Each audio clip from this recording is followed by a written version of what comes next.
Akkam nagaa jirtu maatiinii fi hordoftoonni Dynamo Educationii ani maqaan koo Barsiisaa Kabaa Beenyaan jedhama. Egaa viidiyoowwan darban keessatti fiiziksii kutaa 11ffaa boqonnaa lama waa'ee physical quantity akkasumallee vectors kan jedhu kan wal wajjin ilaalle ammas egaa guyyaa har'aas immoo toopikii haaraa 2.2 graphical method of addition of vectors in 2 dimensions kan jedhu kan wal wajjin ilaalu ta'a jechuudha. Egaa vektoroota kallattii lamaan yookaan immoo karaalee lamaanii walitti da'uu dandeenya jechuudha. Egaa physical quantity akkaataa ibsa isaanii irratti hundoonee bakka lamatti qoonneerra vector and scalar dha. Scalar jechuun warra hammaa fi unity qofaan ibsaman scalar jenna. Vector waan jennu immoo warra hammaa fi akkasumallee kallattii wajjin ibsinu immoo vector jennee lafa keenyaa jechuudha. Egaa asitti maalidha? Scalaroonni walitti da'uun baay'ee salphaadha jechuudha. Yookaan immoo ordinary dha yookaan baay'ee salphaadha. Garuu vectorii gaafa walitti daanu yookaan immoo walitti gaafa daanu baay'ee kompleksiidha jechuudha. Maaliif jennaan directionii waan qabuu fi directionii isaa irratti hundoonee kan ibsinu yookaan immoo kan walitti daanu waan ta'eef. So graphical yeroo kana yeroo walitti daanu immoo kallattiiwwan lamaanii kan walitti da'uu dandeenyu inni tokkoffaan graphical method dha. Kabiraan immoo analytical yookaan immoo algebraical method kan jennu sanadha jechuudha. So guyyaa har'aa kan wal wajjin ilaallu maadha? Graphical method of addition of vectors into dimensions kan jedhu yookaan immoo vektoroota kallattii lamaan yookaan immoo vektoroota dimensionii lama bifa graphicalitiin walitti hidhuu jedha.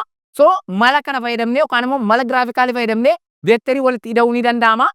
So graphical method of vectors vector addition is gives visual understanding of vectors and it is commonly what? Navigation. Egaa vectorii kana graphical method dhaan maal gochuu dandeenya? Vektoroota walitti hidhuu ni danda'ama jechuudha. So figure below represent a trip that starts at a point A then to point B and ending at the point C.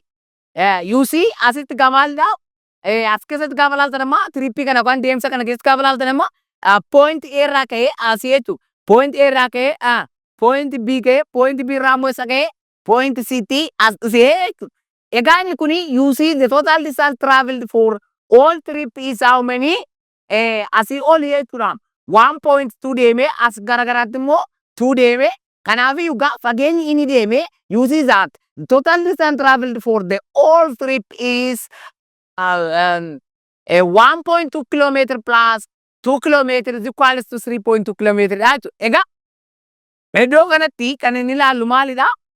Wanti kun trippiin kuni 3.2 kilomeetirii deemee jechuudha. Kun maal? Osoo vectorii isaa ittiin hin ilaalin jechuudha. Kallattii inni deemetu hin ilaalinidha. Kan walitti daaniif fageenya inni deemedha jechuudha. Garuu graphically immoo gaafa jennu resultant displacement isaa asii ka'ee akka kanaa jechuudha. Kanaaf directionii qaba. Maaf jennaan asii ka'ee point A kanaa ka'ee amma point B tti garamitti deemee gara northitti deemee then point B irraa ka'ee immoo gara point C tti maal deemee gara eastitti deemee jechuudha. Kanaafiyyuu inni kun maalidha? Kallattii isaa irratti hundoonee gaafa ilaallu jechuudha. Kanaaf draw gaafa goonu immoo as kanaa ka'ee amma C kanaatti deemee jechuudha. So this is what?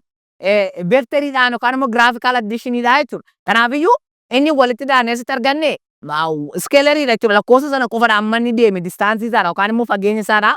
Garuu displacement isaa immoo maal goona jechuudha? Asii kaanee ammasitti draw goona. This is called what? A vector diagram with the scale of a trip in a parkidha jechuudha. Parkii kana deemuudhaaf yookaan immoo iddoo kana deemuudhaaf amma inni itti fudhatedha jechuudha. Isa kana maal gochuu dandeenya jechuudha? Graphicaliidhaan erga draw goone booda fageenya inni deeme ruulerii keenyaan safarree akkasuma angilii yookaan immoo directionii isaa maaliin safaruu dandeenya? Protractorii fayyadamnee measure gochuu dandeenya jechuudha. Inni kun maadha? Graphical method of addition of the vectors dha jechuudha. When two or more vectors added must have the same units. Egaa gaafa vectorii tokko walitti hidhaanu jechuudha. Maal ta'uu qaba? It must have the same unit ta'uu qaba jechuudha. Malee 2 Newton and 2 meter per second gaafa jenne these are different physical quantity and also they have different units. So we cannot add them. Yookaan immoo jaroota kana lamaan walitti hidhuu hin dandeenyu. Kanaaf dirqama vectoroota lama walitti hidhuudhaaf maal ta'uu qabu? They must have what? The same unit. Isaan dirqama isaanii unity wal fakkaataa qabaachuu qabu jechuudha. For example, it does not make sense to add a force vector carrying the unit of newtons to the velocity vector carrying the unit of what? Meter per second. Egaa vectorii forcing vectorii yookaan immoo kalqabeedha. Akkasuma meter per secondiinis immoo maala kalqabeedha jechuudha. Kanaaf amma forceidhaa fi velocity walitti da'uu hin dandeenyu. Why? Because what? They have different units and also they are what? A different physical quantity. Darri kuni different unity qabu akkasuma different physical quantity qabu jechuudha. Kanaafiyyuu vectorii tokko gaafa walitti daanu dirqama maal ta'uu qaba jechuudha. The same unity dhaaf akkasumallee the same physical quantity ta'u yookaan immoo qaamolee safaramoo wal fakkaataa ta'uu qabu jechuudha. Yoo sana hin taane walitti da'uun hin danda'amu jechuudha. The next one is what? Scalars obeys the same rule. It would similar to meaningless to add the mass to volume or density or time intervals. Egaa asitti scalariin fi vectoriin iddoo kanatti maal qabu? Amala wal fakkaataa qabu. Maaliif jennaan vectoroota different unity qabanii walitti da'uu hin dandeenyu yookaan immoo vectoroota unity garaagaraa qaban walitti da'uu hin dandeenyu. Akkasuma immoo vectoroota physical quantity garaagaraa ta'anis walitti da'uu hin dandeenyu. The same to the scalars also maadha scalariidhaafis jechuudha. Maal ta'uu hin qaban jechuudha. Maasii volume hojii walitti da'uu hin dandeenyu. Volume density hojii walitti da'uu hin dandeenyu. Density time hojii walitti da'uu hin dandeenyu. Why? Because what? Maasiin kilogiraamaan safaramaa. Volume immoo meter squareidha. Walitti da'uu hin dandeenyu. Why? Because they have different unity. Unity garaagaraa qabu. Density time hojii yookaan density yookaan rukina yeroo walitti da'uu hin dandeenyu. Maaliif? Density kilogram per meter cubeidha. Time immoo second. Kilogram meter cubeidhaa fi time walitti da'uu hin danda'amu. Kanaafiyyuu gaa maal jechuudha? Scalaris haa ta'u vectoris unitiin isaanii garaagara ta'an walitti da'uu hin dandeenyu. Kanaaf vectoris haa ta'u scalarii walitti da'uudhaaf dirqama maal ta'uu qabu jechuudha? Unitiin isaanii wal fakkaachuu qaba jechuudha. Here also graphical methods addition of vectors involves use of equal vectors. As long as its length is not changed, a vector is altered if it is displayed in parallel to itself. The process is as what? Translating vector jennaa jechuudha. Okay. Egaa vectorii kana gaa graphically gaafa add goonu jechuudha. Maloota garaagaraatiin egaa vectorii kana graphical methodiin vectorii kanitiin add goonu karaalee sadiidha. Yookaan immoo maloota sadiidhaanii graphical method of addition jechuudha. Graphical method of addition kan jennu karaalee sadiidha jechuudha. Graphical method of addition kan jennu tokko karaa kamiin add gochuu dandeenya? Triangle method ta'uu danda'a. Triangle method ta'uu danda'a. The other one is what? Polygon method ta'uu danda'a. Polygon method ta'uu danda'a. The other is what? Parallelogram method ta'uu danda'a jechuudha. Parallelogram method. Egaa malleen kana sadaniin jechuudha. Vectorii maal gochuu dandeenya? Walitti da'uu dandeenya. Triangle method ta'uu danda'a. Polygon method ta'uu danda'a. Parallelogram method ta'uu danda'a. Malleen kana sadaniin maal gochuu dandeenya? Vectoroota walitti da'uu ni danda'ama jechuudha. So triangle law of vector addition gaafa laallu gaa mala triangle metriidhaan yookaan immoo metrii triangle law'uudhaan maal gochuu dandeenya? Vectoroota graphically maal gochuu dandeenya jechuudha? Add gochuu yookaan immoo walitti da'uu ni dandeenya jechuudha. So suppose a particle undergoes displacement of S1 followed by a second displacement S2. The final result is the same as if the particle had started at the same initial point, undergo a single displacement S. Kana jechuun maalidha? Vectoriin yookaan immoo displacement S1 hin jira and also S2 hin jira. Gaafa mala triangle law'uudhaan yookaan immoo triangle law of vector addition goonu connect kan isaan ta'an heer to tail connect erga goone booda maal ta'a jechuudha? Vectorii tokko yookaan immoo S kan jedhamu kan displacement resultant displacement S jedhamu nuuf kennaa jechuudha. Kanaafiyyuu triangle law of vector addition kan jennu it used to add what? Two vectors when they are what? Connected here to tape. Then the resultant vector of the two vectors are what? The tail of the resultant vector is what? Connecting it to the tail of the first vector and what? The head of the resultant vector is connected to the head of the second vector. As you see from this figure. Look here. S1 nazira, S2 nazira. Isaan kun lamaan isaanii two different vectors yookaan immoo vektoroota lamadha. Garuu maal isaan lamaan isaanii displacementiidha jechuudha. Kanaaf S1 S2 kana walitti dhahuu gaafa barbaanne egaa bifa maaliitiin bifa mala maaliitiin jechuudha. Triangle of vector addition gaafa barbaannu S1 keenya maal gochuu dandeenya? S1 keenya akkas erga goone booda eedii ishee immoo maal goona? Teelii vector 2 akkas goona. Kana S1 gaafa jennu laala asitti head of S1 is connected to what? The tail of S2 ta'eera jechuudha. Achiin booda maal goona jechuudha? By using this triangle law, the resultant vector is what? The first, the tail of the resultant vector is connecting to the tail of the first vector. Which one? S1. And the head of the resultant vector is connecting to what? The head of the second vector is jechuudha. Kanaaf resultant vector in keenya we draw like this one. This means what? The head of the resultant vector is connecting to what? The head of the second vector. And the tail of the resultant vector is connecting to the tail of what? The first vector. This is the law of triangle law. Kanaaf kana maal jenna? S jenna. Kanaaf S keenya resultant dha. S is the resultant vector, which is the tail of this resultant vector, or S is connecting to the tail of the first vector, and the head of the second the head of the resultant vector is connecting to the head of the second vector, which is equals to we can written like this one, S1 plus S2 akka kanaatti barreessinaa jechuudha. Kanaafiyyuu egaa triangle law of vector addition kan jennu walumaa galatti maal qabattu triangle law'uuni vektoroota lama walitti dhahuudhaaf kan hin fayyadamnudha. Vektoroonni sun lamaan immoo maal ta'uu qabu? Head to tail connect ta'uu qabu. Kanaafuu yeroo connect goonee deemnu immoo maal gochuu qabna? Resultant keenya sana gaafa draw goonu jechuudha. Gaafa paper irratti draw goonu maal goona?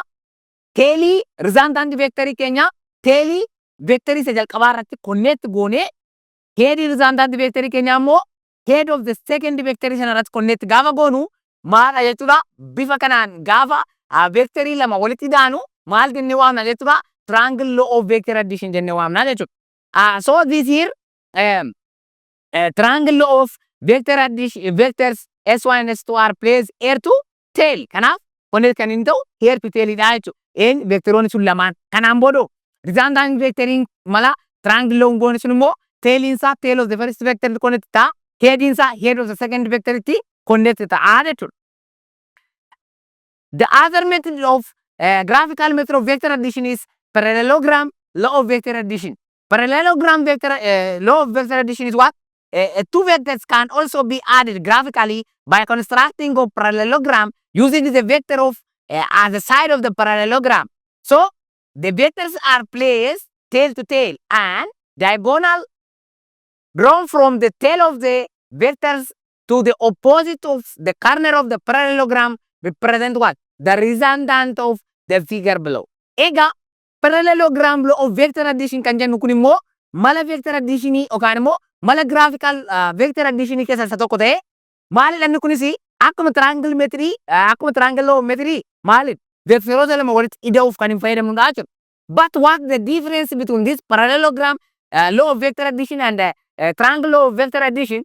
The parallelogram vector addition, the two vectors are what? Connected tail to tail. But the triangle law of in a triangle law of vector addition, the two vectors are connected tail to tail. Kana garaagarummaan isaanii jechuudha. The other difference between this parallelogram law of vector addition and triangle law of vector addition, the resultant vector of triangle law of vector addition is what? The tail of the resultant vector is connecting to the tail of the first vector and the head of the resultant vector is connecting to the head of the second vector. But in this parallelogram, the resultant vector is what? The diagonal of what? Two vector. Then the tail of the resultant vector is what? Connecting to the tail of the both vector in attitude. This is the difference between them. But both are what? Used to add what? Two vectors graphically. Tokkummaan isaanii mamaadha. Lamaan isaanii vektoroota lama graphically dhaan akka walitti daanuuf nu gargaaraa jechuudha. The answer is what? In this parallelogram law of vector addition, we can also calculate the magnitude of the vector by using cosine law, and also we can check the direction of the vectors by using what? Sine law. Ega magnitude of vector parallelogram law of vector addition keessatti magnitude isaa cosine law fayyadamnee hojjechuu dandeenya. Direction isaa immoo sine law'dhaan ibsuu dandeenya jechuudha. Kan akkuma yaadaatti qabadhaa garuu kitaabni keessanii asitti lafa isiniif hin keenye akkuma yaadaatti akka isin qabattan yookaan immoo akka isin bartan barbaadeen. Parallelogram law of vector addition magnitude isaa cosine law'tti fayyadamna. Direction isaa immoo sine law'tiin fayyadamnee hojjechuu ni dandeenya jechuudha. Garuu kitaabni keessan kan inni haasa'u asitti mala kamiini graphical method of vector addition ida'uu akka dandeenyu yookaan immoo mala giraafiidhaan akkamitti veektaroota add gochuu kan dandeenyu qofa kan inni lafa kaa'u waan ta'eef nus isuma sana isinitti himnaa jechuudha yookaan immoo isuma sana isin barsiifnaa jechuudha. Kanaaf tokkoffaa irratti parallel triangle law of vector addition akka inni add ta'u ilaalleerra. Lammaffaa irratti immoo maal jechuudha parallelogram law of vector addition jechuudha. Inni kun egaa maala construct gaafa godhu maaliin connect ta'u jechuudha. Tail to tail connect ta'u jechuudha. Kan eenyu kan parallelogramii. Kanaaf booda tail to tail connect goone booda fakkeeffama S1 as jira S2 as jira. Isuma dura triangle law of vector addition itti ilaalla jechuudha. So tail to tail connect goona jechuudha. Achitti garuu yoo yaala ta'e air to tail ture. Achiin booda maala asii ka'ee immoo jechuudha. Diagonaliin vektoroota kana lamaan immoo maal jechuudha. Inni kun maal ta'e jechuudha. Diagonaliin kun maal jedhama jechuudha. Resultant of the two vectors dha jechuudha. Yookaan immoo S1 and S2 ta'a jechuudha. So what? This parallel law of vector addition is what? Of S1 and S2 are placed what? Tail to tail dha jechuudha. Kan triangle method again here to tail dha jechuudha. Kan triangle method garuu maadha? Here to tail dha. Kan parallelogram method immoo tail to tail inni sun garuu here to tail dha. Inni kun garuu tail to tail dha jechuudha. Garuu parallel law of vector addition is egaa maaliif gargaarana jechuudha? Graphical method of vector addition dhaaf fayyadamna jechuudha. When we need to add more than two vectors, we may start with one of the vectors and then place to the tail of the next vector to head of the first and do the same until all vectors are included. The vector drawn from the tail of the first vector, earth of the last vector, represent what? Resultant vectors. These laws called polygon law of vector addition of the vectors. Inni kun immoo maali jechuudha? Ilaala. Vektoroota lama walitti da'uudhaafi tokko triangle method fayyadamna. Triangle method gaafa fayyadamnu maal jenna? Head to tail connect goone achiin booda resultant isaa maal goona? The tail of the first vector tail isaa connect goone head isaa immoo head of the second vector connect goona. Just asitti maal goona? Two vector add goone jechuudha. When we are come to parallelogram law of vector addition also what? Garaagarummaan isaa maalidha? Innis vektoroota lama add kan goonu. Garuu vektoroonni sun maal? Tail to tail connect ta'u achiin booda diagonaliin isaanii immoo maali? Resultant vector isaanii ta'u jechuudha. Sadeeffaan immoo mala nuti ittiin graphical method fayyadamnee vectorii add goonu inni kabiraan polygon law of vector addition. Inni kun immoo maalidha jechuudha? Vektoroonni sun lama osoo hin taane lamaa ol gaafa ta'anii garuu maal ta'u qabu vektoroonni suni head to tail connect ta'u qabu jechuudha. Kanaaf head to tail connect erga goone booda maal goona jechuudha? Resultant vectoriin isaa maal ta'a jechuudha? The tail of the resultant vector is what? Connecting to the tail of the first vector and the head of the resultant vector is connecting to what? The last head of the vector. The last head of the vector. Kana jechuun asirratti ilaala.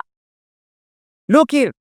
Asitti amma vector A jira, vector B jira, vector C jira, vector D jira. How many vectors are there?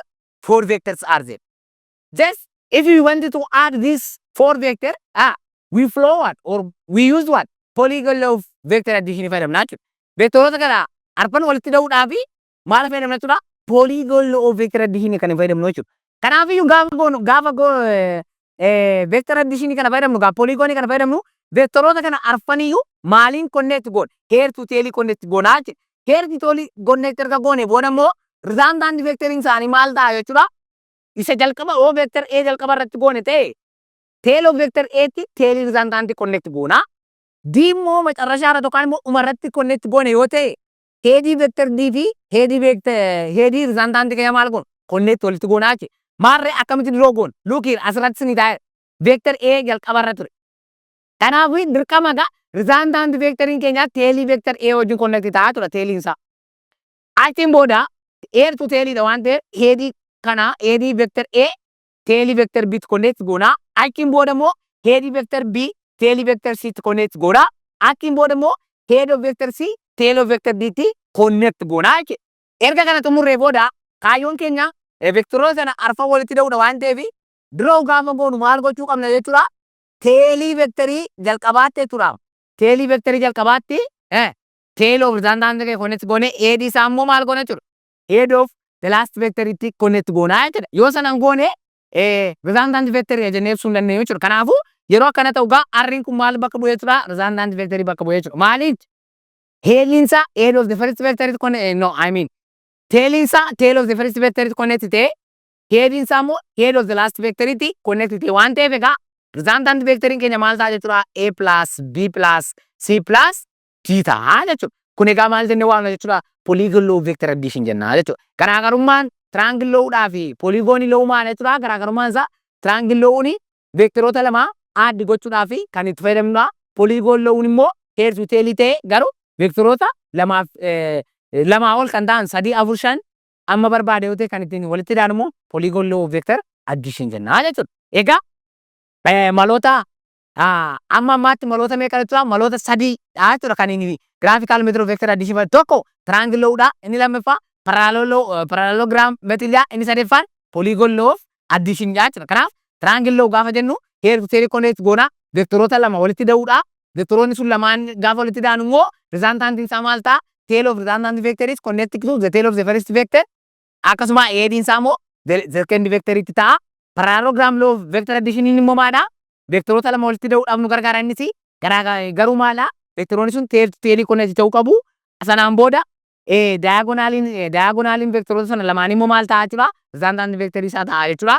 Inni sadaffaa mala graphical methodidhaan fayyadamu immoo polygon law vector addition. Polygon law vector addition immoo maadha? Head to tail connect ta'a. Garuu vectoroonni suni lama olidha jechuudha. Egaa sanaan booda maal ta'a? Dhumarratti resultant vectoriin keenya maal ta'a? The tail of the first vector is connected to the tail of the resultant vector is connecting to the tail of the first vector and the head of the resultant vector is connecting to the head of the last vector ta'a jechuudha. Bifa kanaan yookaan immoo mala kanaanii vectoroota graphically argachuu ni dandeenya jechuudha. Okay. The other topic is what? Subtraction of vectors. Yookaan immoo vectoroonni akkamitti walirraa hir'isuu dandeenya kan jedhudha. We can subtract vector as well as add them. Egaa vectoroota akkuma walitti hidhaanu walirraa hir'isuu ni dandeenya jechuudha. Recall that the vector minus B has the same magnitude as B but opposite in direction. Egaa B gaafa jennu fakkeenyaaf akkas yoo ta'e minus B gaafa jennu immoo magnitude isaa the same ta'e direction isaa akkas jechuudha. Fakkeenyaaf B to right yoo ta'e minus B immoo to left dha. Garuu A fi B kunii fi minus B kunii magnitude isaanii maal? Wal qixxaadha jechuudha. Magnitude means what does it mean? Absolute value of B is equal to B. Absolute value of minus B is equal to B. Yes or no? Why? Because absolute value of any number is what? Positive. Yookaan immoo sanumaa jechuudha. Kanaaf magnitude isaanii tokkodha jechuudha. Vector A gaafa vector B gaafa jennu to right yoo ta'e minus vector B gaafa jennu immoo to left. Garuu magnitude isaanii garaagara miti. Direction isaanii qofatu maal? Garaagaradha jechuudha. We define the difference between A minus B of two vectors and B to be the vector sum of A and minus B in the figure below. Egaa maaltu jira jechuudha. Asitti amma fakkeenyaaf kun amma maaloo jenne jechuudha. Ishee kana amma fakkeenyaaf maal jechuudha jechuudha. Vectoroonni kun lamaan jiru. Vectoroota kana lamaan gaafa laallu kan amma fakkeenyaaf vectorii garaagaraadha. Garuu direction isaa akka biraa yoo ta'e maal ta'a jechuudha. Vectorii tokko vectorii biraarraa inni irra taa'u fakkeenyaaf amma ishee kana amma fakkeenyaaf jechuudha. B yoo jennee jechuudha. B yoo jennee ishee kana A yoo jennee jechuudha. Connect goona. Kanaafuu connect gaafa goonu A to tailidha miti. Garuu gaa B'n erga gadi taate minus B'n immoo garam taati ol taati jechuudha. Akkas argitanii B'n akkas gadidha miti ree minus B'n immoo ol taate jechuudha akka kanaatti. Kanaaf amma vectoriin kunii fi akkasitti kun maal A jennee yoo fudhanne ishee kun maal minus B taati jechuudha. Argitanii maaliif jennaan B'n gadidha miti ree minus B'n immoo garam taate ol taate jechuudha. Kanaafiyyuu B'n akka kanaatti nuu kennameera taanaan isheen wal fakkaatte jechuudha. Diimaa ta'uu ishee maalidha? Magnitude wal qixa qabaachuu isaaniitu agarsiisa. Garuu direction isaanii garaagara jechuudha. Kana B dha yoo jenne isheen kun minus B taati jechuudha. Waan inni isiniif galuu qabu. Kanaaf jechuudha resultant asitti argamtu kun C yoo taate C is equal to maal ta'a jechuudha? A minus B ta'a jechuudha. Kanaaf vector addition kan jennu subtraction kan jennu bifa kanaanidha jechuudha. Exercise 2.1. What is the result of adding vector to the negative itself? Ega maal jedha gaaffiin kun immoo result of adding vector negative itself yookaan vectorii tokko negative isaati yoo idaane maal ta'a nuun jedhaa jira jechuudha. Kanaaf egaa inni kun beekamaadha jechuudha. Maal ta'a zero ta'a jechuudha. Adding vector B2 adding vector minus B2 B vector B2 vector B gives what? The resultant zero vector. Amma fakkeenyaaf jechuudha. Example jennee jechuudha. Amma 10 Newton vector A jennee yoo fudhanne yookaan immoo force A jennee yoo fudhanne amma force A nama fakkeenyaaf jechuudha. 10 Newton to right yoo ta'e magnitude isaa akkasuma wal qixa ta'ee jechuudha. Akkas deebi'ee 10 Newton to left yoo ta'e kan ammoo force B yoo jennee jechuudha.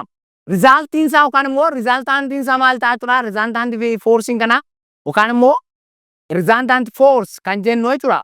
Maal ta'a? FA plus what? FB ta'a miti. Kanaafuu maal? 10 Newton what? To right plus what? Plus 10 Newton to left. Amma kana dawwaa hin dandeenye jechuudha. Direction isaa tokko jijjiirrachuu qabna.